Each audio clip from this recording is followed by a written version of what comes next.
All right, Bomb Squad, we are back for another installment of Podcasting Strategy Simplified. I'm your host, Jason Sircone, and today I'm going to take an in-depth look at episode flow and how you should be building your podcast episodes so you can attract listeners and keep them in place for the entire episode. But before I do, I need to take care of a little housekeeping first. Now, you see how annoying that is? Not even 10 seconds in to the episode, and I'm talking about housekeeping, and I'm going to take things in a totally different direction than what you showed up for. This is a mistake that many podcasters make. We have to start thinking on the level of the listener experience and what they showed up for. And that's what I want to dive into today. Episode flow is one of the most important things that you need to think about when it comes to your podcast, because more than likely, you've got some tiny things in place that could potentially throw a listener's journey off course. And in some cases, it may cause a listener or viewer, if they're watching your video, to leave the podcast altogether and never experience the content that you've put together for them. If they've clicked play on your podcast, you've already proven that you've got something for them. But if you put up small barriers and roadblocks that keep them from getting to that content as fast as possible, you run the risk of losing them. And this is something that, again, very important in this day and age because of a couple reasons. For one, and I'm sure you've heard this in some variation, our attention spans are for shit. Our attention spans have reached almost goldfish level. The last statistic that I read on this said that the adult attention span is roughly 8 seconds. And think about all the scrolling and all the things that we do on a daily basis. Yeah, I could see that as being a very valid stat. But I'm going to add another layer to that. Because of all the scrolling, because of all the information and content that we are bombarded with on a daily basis, our BS meters are up as well. So we're getting podcasts and videos and posts and stories and reels and TikToks, you name it, just across the board. We've pretty much we've figured out how to live in a world where this is the norm. But because we simply can't process all of that information, we have gotten ourselves conditioned to take in what we can and filter out most of the BS that we simply don't have time for. The last thing you want is for your podcast to fall into that category for somebody, especially if they're your target listener. And the way that can happen is by putting these invisible barriers in front of them. Maybe invisible is the wrong word, because in fact, they are quite visible. And I'm going to break down a few of these here in a moment. But if you're keeping the listener and you're keeping the viewer from the main reason why they clicked play on your show, that is something that you could potentially never recover from. Let me break this down for you. As I said, as I just kicked off this show, I like to do a very simple intro. And as you probably learned as I've rebranded this podcast, we're jumping right in. Right when the show starts, quick little ad, maybe 5 seconds of a song, and then we're kicking the show off. I want to get the conversation started with you as soon as possible. That's why you're here. If you click play because you saw a nice title that spoke to something that you've been wondering about, or you're just a loyal listener and you're here every week, thank you for that. I want to make sure that you are satiated when you click that play button. You don't need to hear a long-winded introduction that validates this podcast. The content itself is going to validate this podcast. So put yourself in the listener's shoes. If they're clicking play and they have to listen to the same pre-recorded introduction every single week, why? Why do they need that? They're clicking play. They know you've got something for them, so get them to it. If it's a brand new listener that's clicked play for the first time, they still fall into that same category. They click play because you've got something for them. Think of all the hard work that you put in with designing a good-looking show cover and an episode cover and overall podcast cover, things that are aesthetically pleasing to that potential listener or viewer. And you've got a catchy, engaging, SEO-friendly title for the show. And you've taken time to put together some show notes that do a great job of explaining what is happening within that podcast. Your show description is in place, and it's giving people a very clear idea of what your show is all about. So now you've got them. Somebody found this show of yours. They love what they see. They're ready. They say to themselves, okay, I think I found a resource that I can listen to, or I found a podcast that's going to get me from A to Z, or at least start moving me in that direction. They click play, and then they're inundated with a whole stream of ads to start the show. Or there's that long-winded intro that keeps them from the content they came for. Or once you get into the episode, and I've heard this and seen this 100 times, hell, I've even done it myself in the past, and it's something that I realized I needed to change. I started off my podcast with a long intro, and it was a monologue about the subject at hand and what the guest was bringing to the show. What I didn't realize, and maybe you haven't realized this either, is that the conversation itself is going to deliver that news just by unfolding. Getting your listener, getting your viewer to that content, they're going to learn all the things that you're putting in the monologue anyway, right? So again, it may seem like the right thing to do to set the table, but if you're going to do that, you have to shorten it up. You have to think about that attention span, and you have to think about getting to the content that the listener and the viewer want. That's the name of the game here. Now I'll talk about my housekeeping thing. Without question, when I hear that, I tune out. I'm done. I usually leave the podcast altogether. That is the worst possible thing that you can put at the beginning of your podcast. That's not what anybody is showing up for. No one gives a damn about your housekeeping. 9 times out of 10, the housekeeping is going to be completely separate from the actual vibe of that episode. They clicked play because you sold them on what was within the show through the show notes, through the show or through the episode title, and through any other means of potential attraction, be it through social media, be it through a blog post, be it through something on your website. There's a number of ways that you can get someone in the door, but once they get in the door, if you punch them in the face, well, they're going to turn around and leave because that's not the party they showed up for. So going into housekeeping so you can run an additional ad to sell your course or point them towards a book launch. There is going to be a time and place for that, but it's not at the very beginning because you have to, again, think about how your listener is going on this journey with you. So let's say you set the table in a very succinct way. And by succinct, let's just try this one on for size and see how it works. Think about how this episode of Podcasting Strategy Simplified started off. And I'm trying a little something with this, but I kicked off today's episode with a testimonial from one of my clients that led right into a quick 5 seconds of an intro song, and then I started the conversation. So we're right into the heart of the matter within 1 minute or a little over a minute of you pressing play. Now that we're off and running, if you can do that, and even if you've got a guest, there are ways that you can introduce that guest without having to do the dreaded bio read. I want to tell a story about this, and it's twofold. First off, let's talk about the bio read side of this.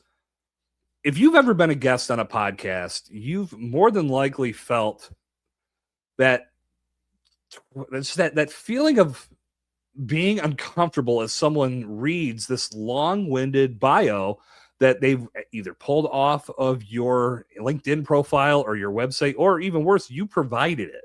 I know whenever I'm a guest on a podcast, typically there's an intake form. It'll ask how I want to be introduced. I usually give 1 to 2 sentences as at the most.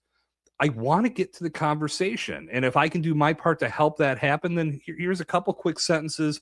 Let's go. But oftentimes these bios go for 2 or 3 minutes, and then the guest is just sitting there nodding their head. And the host is reading through it, but they're reading it. So you know what happens when you read something. You may fumble a word or two, and it's natural. There's nothing wrong with that, but you can avoid that altogether just by having the guest with you. And I think, in my opinion, you can tell me if I'm wrong, please. I've said this many times to many podcasters. I like to feel that I'm in tune with you as an audience member, and I'm bringing you content that you want to hear when I'm doing it solo. So when I reach out to a guest, I feel they're going to lend credibility to the content that I'm bringing you on a weekly basis.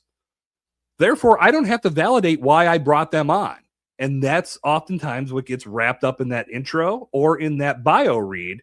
It's trying to tell you in the audience why I brought this person on. In reality, the reason why I brought that person on can be discovered throughout the conversation.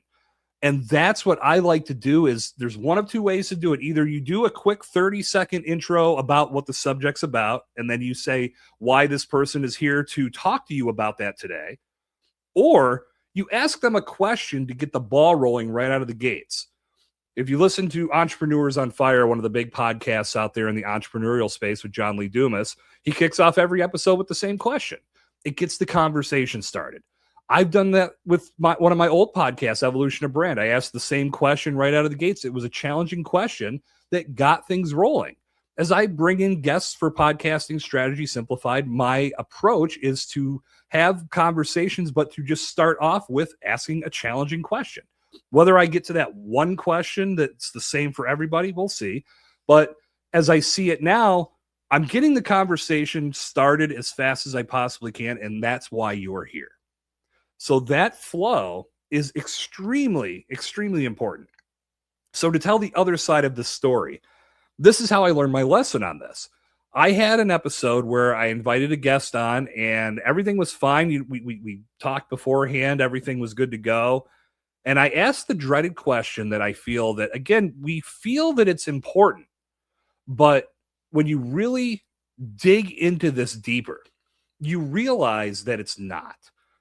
And that question is, tell us about yourself, or give us a background, or again, validation. Tell us why you're here. Why are you qualified to sit here on this podcast and talk today?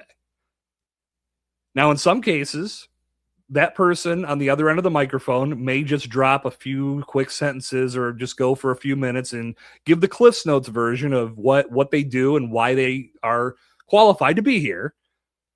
But some do not. And my experience was on a live stream that I was 20 plus minutes in and the person was still telling their story. And it was one of those things where at that point I had already watched the train go so far off the tracks that I knew that anything bringing it back was not going to happen in that moment. I was going to have to wait till the story was done. And that was my own fault. And that was my learning moment, because I got done with that recording and said, something has to change here. That was really my aha moment. And again, in reality, you as a listener, you as a viewer, you did not click play on that podcast episode because of that person's story. Now, you think about that. And I like to dive into this part of it a little deeper, because if this goes to the pitching side of this, and this is going to go slightly off subject, but at the same time, stay on subject.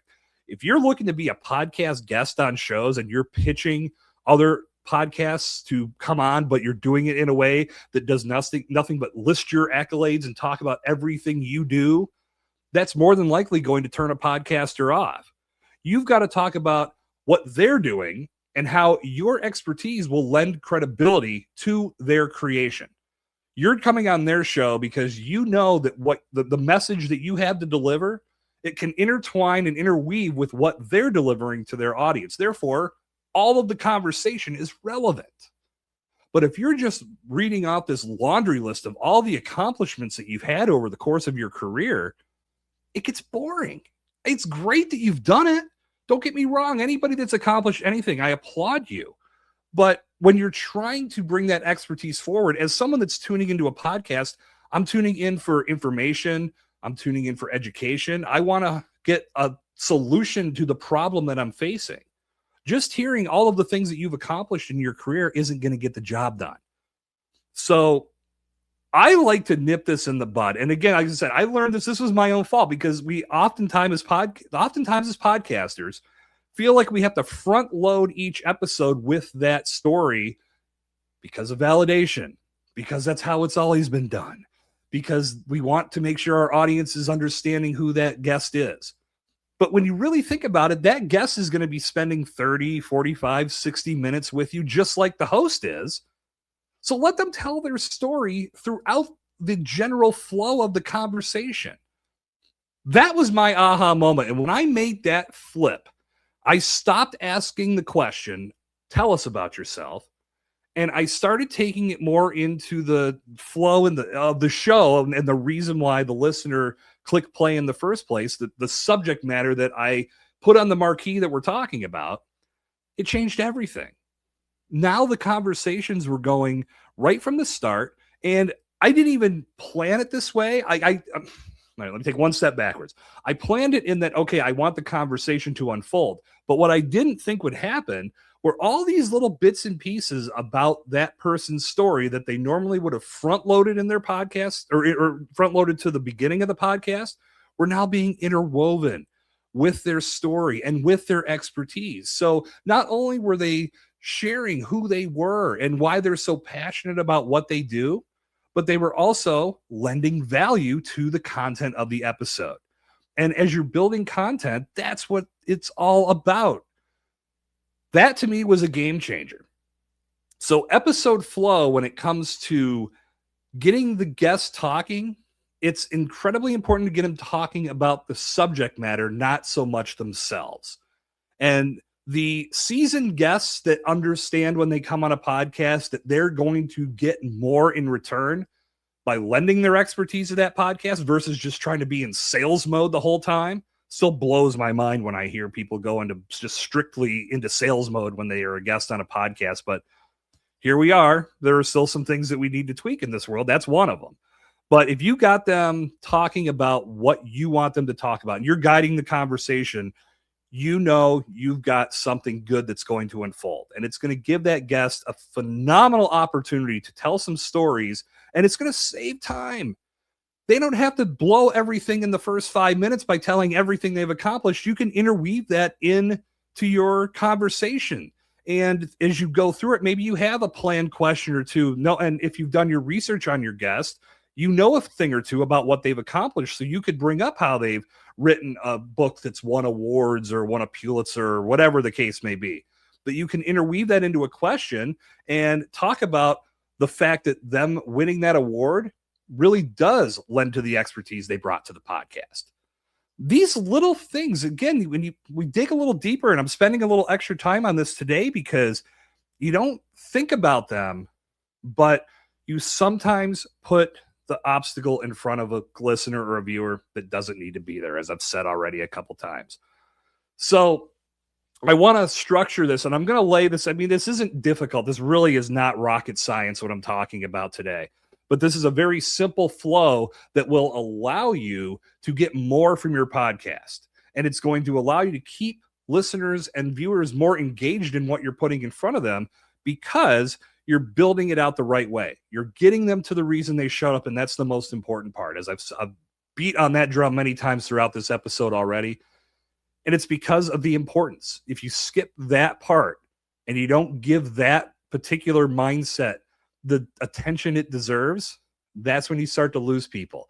That's when you don't have the listenership that you're hoping for. So one last thing I want to say before I lay out the overall flow of this. Calls to action.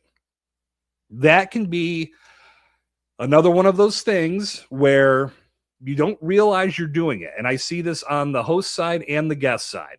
And I want to talk about something that allows you as a host to help the guest do this the right way. I'm sure you've heard this 1,000 times. You listen to a podcast, a guest comes on, host and guest have great chemistry, a phenomenal conversation unfolds. They get to the end of the episode and the host says, tell our listeners where they can follow you for more value.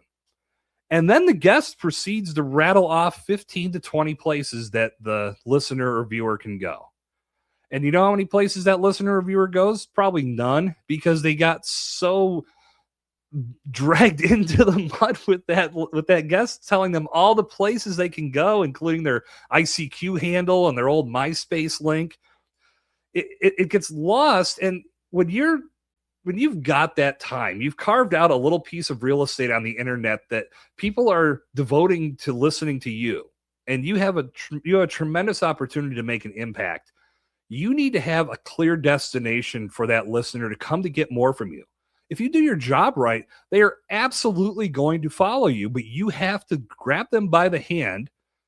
I mean, I say figuratively, but it's almost like literally you need to reach out and grab their hand and move it to the platform you want them to follow. But that's just the nature of the beast. Now, think about this too. As a podcast consumer, you're not always in a position to where you're going to start looking somebody up. So it has to be memorable. So if your big initiative is to get people to a landing page, you want to make sure that your link is as simple as possible. So for me, a big example, I like to get people to a discovery call to find out what they're thinking when it comes to their podcast strategy. Then we can develop from there what we need to do next. So for me, when I'm a guest on a podcast, my link is jasonsircone.com/discovery call. And that's the only call to action that I'm going to drop because I don't want to muddy the waters. Now, when they land on my website where that page exists, they could sign up for a discovery call, but now they're on my website. They're on my blog, which connects to my business website, but now they're under my umbrella. So they can do the whole choose your own adventure from there. They can listen to Podcasting Strategy Simplified.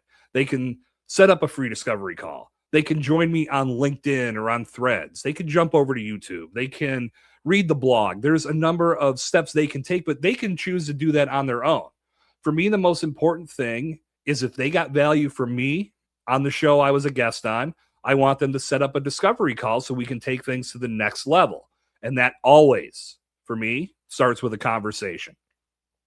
So when you're setting this up on your podcast, if you're the host, you want to make sure that you're only providing that one key call to action as well. If your listeners don't know what you should do or what they should do after they listen to your show, then they're probably going to take no action at all. They listened, they got something from it. But if you wrap up your show telling them to follow us on Instagram and check out our LinkedIn page, and we've got a YouTube channel, and if you get a moment, drop us a 5-star rating and review.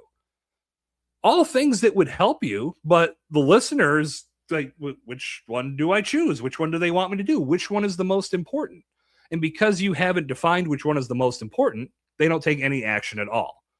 So as you wrap up your show, make sure that you are giving them one clear call to action that they can easily follow. And think about where they might be consuming that content and do something that's going to make them remember to do it. So if you want to get them to a landing page, that's how you set that up. Have an easy link. If you want them to follow you on social media, pick the network where you have the most impact and you have the most fun and have it be beneficial to communicate with your audience. That's the network you want to pick. So if you've got listeners that are consuming your podcast, you want them to come over to TikTok. Make sure that you're just providing your TikTok link and have that link in the show notes as well. Make it as easy as possible for them to get to where you want them to go, but do not overload your listener with too many calls to action. And as I said, as a host, there is a way that you can help your guest get to that one call to action as well.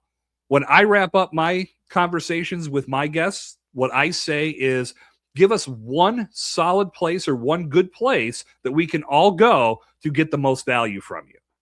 I am setting the table for them to only provide the one destination, and this can prevent them from going off and naming everything in their repertoire.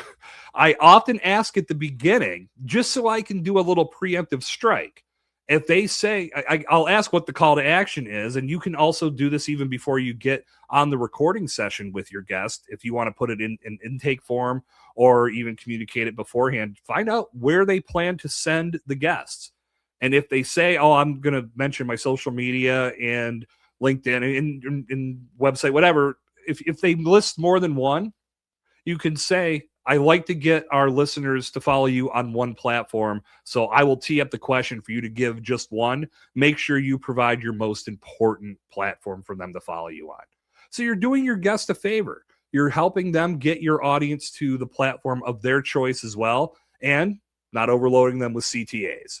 So the call to actions are very important, and you want to make sure that you use them wisely and don't overuse them. Because if you're overusing them and providing way too much information, it's a recipe for a person to just tune out and not pay any attention, and worst of all, not take any action at all. So let's review episode flow.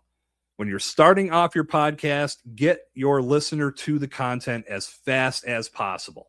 I recommend a minute to a minute and a half.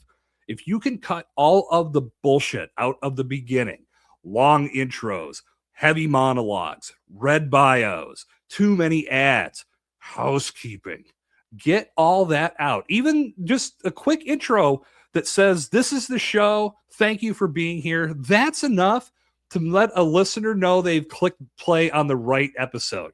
Now that you've done that part of it and you're taking care of their journey from that first press of the play button, you've instantly got them within, again, a quick time frame. Actually, instantly is the wrong word. You've got them into the content they showed up for in a very tight time frame. Let the conversation start to unfold from there. They showed up for a reason. All of the resources that you worked on to get them to press that play button, they've done it. So now that they have, give them what they showed up for. So lop off as much of the stuff at the beginning that does not belong there. Move into the conversation as fast as possible. Instead of reading a bio for the guest, you can do a quick 30-second table setting of, this is why this subject is important. And because I really wanted to take a deep dive into this, I've brought one of the foremost experts on the topic. Here's my guest name. Guest name, welcome to the show. And then they'll say, thank you for having me. Great. Now we're into the actual flow, and you can ask the first question, and don't let that question be, tell us about yourself. Again, your listeners, your viewers, they're not showing up for that reason. They're showing up because you have something for them. It's going to get them from A to Z. They are going to get to learn that story from that guest as they drop their expertise throughout your conversation. So start with a challenging question or just jump right in to the heart of the matter. Now, as your conversation is going, one thing I want to add here, the episode is flowing. Oftentimes we will drop mid-roll ads. Now, if you're doing a baked-in ad, meaning that you are inserting the ad yourself in post-production, you're not doing any type of dynamic ad insertion to where, like I use Buzzsprout, for example, and Buzzsprout will try to choose the best possible spot to drop that ad so it doesn't interrupt the flow of the episode.